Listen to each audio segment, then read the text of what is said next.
had one meal left before you died, what would you ask for?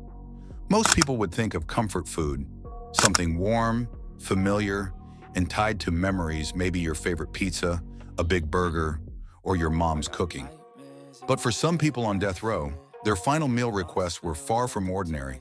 Some made deep, emotional statements, others ordered food that made no sense at all, and a few used their last meal to send a message that still sparks debate today. This is the story of the strangest last meal requests ever made on death row, and what they reveal about the human mind in its final moments. The idea of a last meal goes back centuries. In old European customs, it was believed that offering food before an execution could bring peace to the condemned soul, almost like a truce between the living and the dead. In the United States, the tradition continued. Depending on the state, inmates were allowed to request almost anything within reason, usually capped at a set cost, often around $40. The meal was meant to offer a final bit of comfort, dignity, or control in a system that had taken everything else away. But not everyone asked for steak or fried chicken. Some requests went beyond logic, meals that seemed symbolic, emotional, or completely bizarre. These are the ones people still talk about decades later, and perhaps the most famous of all began with a single olive. Victor Harry Feger was executed in Iowa in 1963.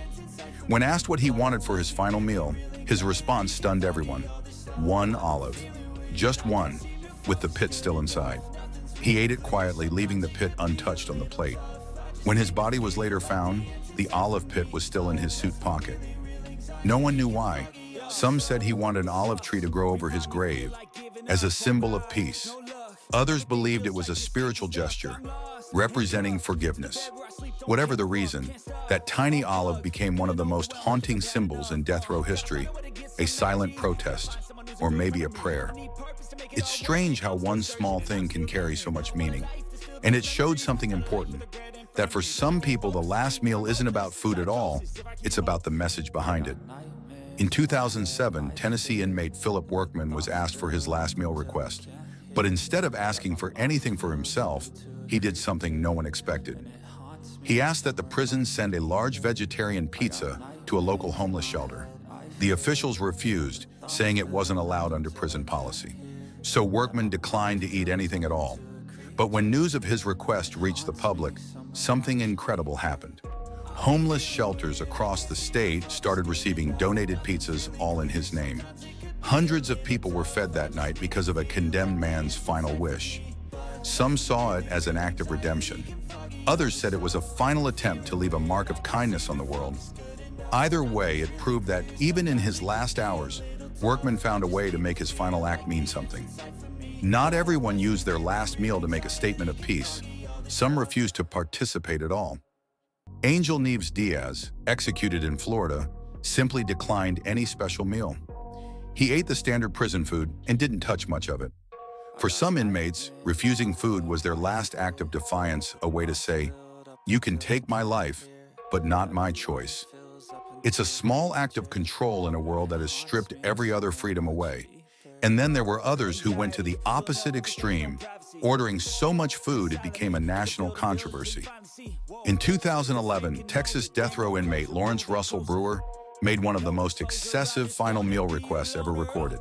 His list was enormous: 2 chicken fried steaks with gravy, a triple bacon cheeseburger, a cheese omelet with beef, tomatoes, onions, and jalapenos, fried okra, a pound of barbecue, half a loaf of white bread, 3 root beers, a pint of ice cream, peanut butter fudge, and a meat lover's pizza. The kitchen prepared it all, but when it arrived, Brewer refused to eat a single bite. That decision made headlines around the world. Texas lawmakers were furious, calling it a mockery of the system. Within days, they abolished the entire last meal tradition. From then on, death row inmates in Texas would receive the same meal as everyone else. One man's final prank ended a ritual that had existed for decades. While Brewer made a statement through waste, others went for pure elegance. Robert Dale Conklin, executed in Georgia, asked for a meal that sounded more like a 5-star restaurant order than a prison meal. Filet mignon wrapped in bacon, deveined shrimp sautéed in garlic butter, asparagus with hollandaise sauce. baked potato with sour cream, goat cheese salad, and pecan pie with vanilla ice cream. His meal showed the other side of human nature, a craving for beauty and normalcy, even in death. It wasn't strange in what he ordered, but in how it contrasted with the setting. Luxury served inside concrete walls. It's a reminder that, even at the end, people try to hold on to a sense of identity to choose something that feels like them. Then there were those whose requests were simply baffling. James Edward Smith asked for a lump of dirt. When the prison refused, he accepted a cup of plain yogurt instead. Some reports say the dirt was meant for a ritual tied to his beliefs. Others think it was symbolic, representing a return to the earth. Either way, it left guards speechless. Gerald Lee Mitchell, on the other hand, wanted only a bag of Jolly Rancher candies, nothing else. He didn't explain why. Some think it reminded him of childhood, a final taste of something innocent before everything ended. And then there's Odell Barnes Jr., who was asked for his last meal and replied simply, "Justice, equality, and world peace." His request couldn't be served, but his words lingered longer than any food could. Each of these choices, no matter how strange, said something deep about human nature. When faced with death, people reach for meaning, even if it comes in the form of candy or dirt. Many last meals come from nostalgia, a longing for the past. One inmate requested nothing but ice cream, saying it reminded him of his childhood summers.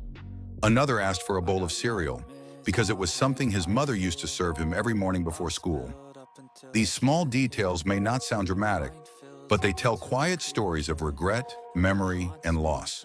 For a few moments, those inmates weren't prisoners. They were just people remembering what it felt like to be alive. When you look at these stories together, a pattern emerges. Each meal is more than food. It's a final reflection of personality, peace, guilt, humor, or rebellion. Psychologists who study death, row inmates, say the last meal gives people one final sense of agency. It's the last decision that's truly theirs. And while most of the world forgets these names, their choices remain in public records, tiny glimpses into what people think about when the end is certain. Even the policies around them tell a story. After years of media fascination, many prisons have tightened rules. Some limit cost, others ban special orders altogether. In states like Texas, the last meal has gone completely replaced with the ordinary food served to everyone else that day. But the fascination never faded. Because deep down, these stories remind us that even in the most controlled environments, people find a way to express who they are. So what does it all mean? A man who asked for an olive symbolized peace. Another who gave up his meal fed the homeless. One mocked the system with excess. Another turned dirt into a spiritual symbol. Each of them, in their own way, left a final message behind through something as simple as food. Their stories are strange, haunting, and unforgettable. Because in those last choices, we see something we all share, the need to be understood, even in our final moments. So now I'll ask you the same question again. If you had one meal left, one final chance to say something without words, what would you choose? Drop your answer in the comments. Would it be something nostalgic, something fancy, or something completely unexpected? And if you want more stories like this, where history meets mystery, make sure to like, subscribe, and stay tuned. Because the next story might just surprise you even more than this one.